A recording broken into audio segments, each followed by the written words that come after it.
That belongs in a museum.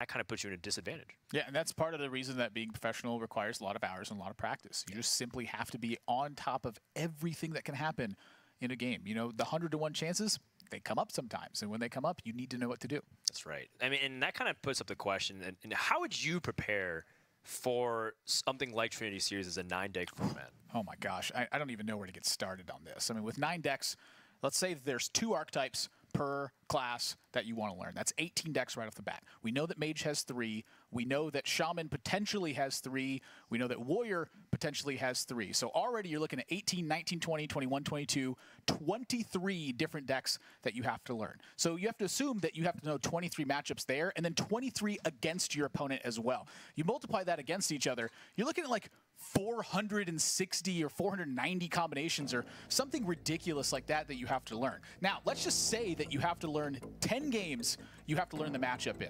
That means you have to play a minimum of like 5,000 games. You want to be stat tracking during all this. You have to perfect all the deck list during this time as well. There's a lot of things that really come into it when you're talking about these lineups. Not only do you want to have the deck list perfected, do you want to have the matchups perfected, but then you got to do the random number math. And Lord knows how much random number math there is when we're talking about created by with babbling books, created by with primordial glyphs. How many turns does it take you to end if you have Dead Man's Hand in your deck? We just saw a Dead Man's Hand deck. Did they have 2 of them in there? There's a 97 turn limit. So that means after 97 turns, the game will end in a draw. What do you do if the game perpetually ends in a draw? That's one of those situations where you start spurring off into different timelines. And when you get into these different timelines, if you want to go back and reverse that, which is what the regame is, what that means is you potentially risk running into yourself. That could completely disrupt the space-time continuum and obliterate the fabrics that comprise the entire universe. Think about all the different possible iterations that are here. This hasn't even accounted for the bans yet. 2 of your opponent's bans, you have to anticipate what they're banning from you. Then you have to omit 1 of your own classes. Is Warrior really that bad? Is Fiery War Axe really worse than Rallying Blade? Who holds Rallying Blade for Tyrion?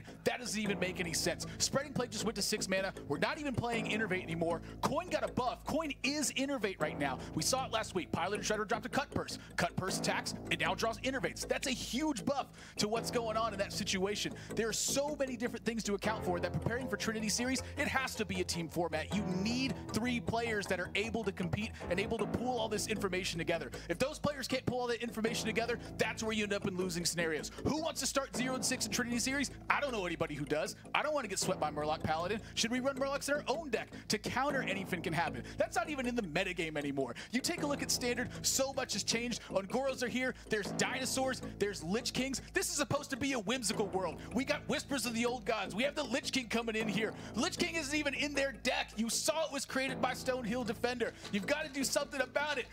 I don't even know what to do anymore. Dan's losing his mind. I can't keep it up too much longer. The point I'm trying to get at here is that there's so many millions of things that can happen in Hearthstone. How could you possibly prepare for every single situation? You need to hone your instincts. You need to know what to do. You need to be able to rely on your teammates for the information necessary to make all these intricate decisions when you're sitting there. You think Deck Tracker's enough to keep track of all these things? You think Deck Tracker figures out how to sequence a brawl and to sleep with the fishes and when to hold your Blood Razor? No, it's human beings that make that decision. Human beings are what make Hearthstone possible. We are witnessing teams of 3 human beings who have 3-pound masses of electric jelly inside their heads that can contemplate their own points in the universe, work together at this card game to solve these intricate problems.